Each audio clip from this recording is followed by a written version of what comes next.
Hello, I'm Hamish Maxwell, an investment specialist with Scottish Mortgage. Thank you for watching this update to the third quarter of 2024.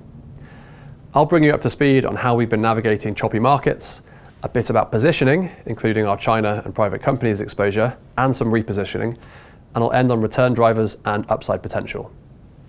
Our purpose at Scottish Mortgage is simple: to maximise total returns over the long term. To do that, we aim to own the world's most exceptional public and private growth companies. The businesses we want to own address large and growing opportunities, they have strong competitive advantages, and they're disrupting their industries or even creating new ones. Many are founder-led and have a cultural advantage too. Exceptional businesses don't change industries or create new ones overnight. It takes 5 to 10 years or more, and it will involve mistakes along the way. And that's why our end of the bargain, when we find the best growth companies, is to be patient and supportive shareholders.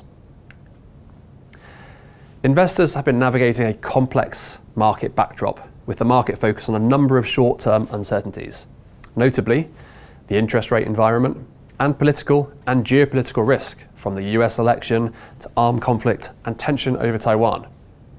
However, as my colleague Claire Shaw mentioned last time, what matters more to us are the long-term structural trends driving growth in the global economy. Mega forces like AI, the energy transition, the digitization of the economy, and advances in healthcare. Growth doesn't move in a straight line, but these transformational forces are creating massive investment in the economy with enormous upside potential, and we find that really exciting. Our China exposure is a little over 10% of the portfolio. It's come down in recent years as regulatory and geopolitical risks have increased. It's perhaps typical of China's market volatility that in the last quarter alone, we saw a rapid rise in the market after signs of monetary stimulus from the Chinese government, then a decline when the fiscal detail seemed somewhat limited. But our focus is on the few companies in China that continue to drive growth and grow their businesses, regardless of market sentiment. Companies like electric vehicle maker BYD, online content company ByteDance, and e-commerce leaders Meituan and PDD. We think these companies offer attractive returns potential. And during the recent anti-China sentiment, which has weighed on share prices, these companies have shown lots of operational progress. BYD made 3 million electric vehicles in 2023. Meituan recently delivered more meals in one day than there are people in the UK. And PDD has generated rapid growth in China and overseas, which is a combination that many companies have tried but failed. Our view is that China is a place for stock pickers, and though our allocation has come down, we are excited by what a few companies can offer. Portfolio turnover remains low and is in line with our 5 to 10 year horizon, but we have been busy with research and engagement. This year alone, we've had dozens of meetings with company management and lots of written research alongside it. This has led to some recycling of capital. We reduced our holding in chip designer NVIDIA. Given the amazing progress it's made with artificial intelligence, it's become one of the world's largest companies. But as we look out over the next 5 to 10 years, there's a bit more of a symmetric returns potential for NVIDIA than the asymmetry we look for. We still think AI will have huge application, but to do so, it will have to be low cost. So what does that mean for NVIDIA's rapid revenue growth? We also reduced ASML, the leading lithography equipment maker used to produce semiconductors. It's got a monopoly in the latest extreme ultraviolet technology. But as the industry is evolving, we've redeployed some capital into leading semiconductor foundry, TSMC, whose competitive position has improved recently. If you're interested in learning more about these companies and the semiconductor industry, please see our website and the interview we had with Chris Miller, the author of Chip War. We completely sold our position in Vir Biotech, which works to treat and prevent serious infectious diseases, after a pivot by Vir shows perhaps less confidence in its insights and drug pipeline. We also sold ClearSecure, the biometric identity company which helps customers save time at airports, simply as we found more attractive growth elsewhere. And we have been finding new and interesting ideas.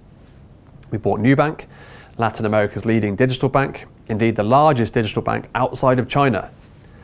Nubank is working to help hundreds of millions of people to access banking in the region.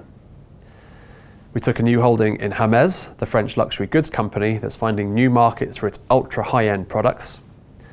A 180-year-old company may not seem like an obvious Scottish mortgage purchase, but the market often fails to recognise the power of compounding. Hermes brand allure and pricing power shows no sign of abating, and there's room for its exceptional quality goods in new markets. We also bought BYD, China's leading electric vehicle maker. BYD is one of the reasons that China has come to dominate this new and growing EV industry, thanks to its vertical integration and the virtuous cycle of cost and scale. After decades of science fiction, artificial intelligence is finally here, and it is changing the world. Innovation drives profits, and the rise of AI has been a primary contributor to market performance recently. Phase one has been the hardware that makes AI possible. It's the microchips and it's the semiconductors. And at the heart of this supply chain, you find our holdings NVIDIA, TSMC, and ASML. As a threesome, they each do something unique and vital. NVIDIA designs the best chips for AI, TSMC makes the chips for companies like NVIDIA, and it does so using ASML's machinery. Next in the supply chain is infrastructure. Companies using chips to create huge AI models. These include cloud providers, network infrastructure, data analytics, and software security. Scottish Mortgage has a range of investments in this phase, including Amazon, Meta, Snowflake, Databricks, and Cloudflare. Then we have the companies incorporating AI into their business model to grow revenue and improve productivity. In our portfolio, examples include Adyen, using AI to detect payment fraud in real time, Ocado, using it to control its robot hives for food delivery, and Matron, using AI to personalize recommendations and optimize delivery routes. Coming back to what we're trying to do for investors. The long-term returns for Scottish Mortgage have been strong and driven by a few big winners. Inevitably, we experience some loss in individual holdings. Recently, Northvolt, one of our private companies in the battery industry, has experienced lower than expected demand, meaning it has to consolidate its finances and operations.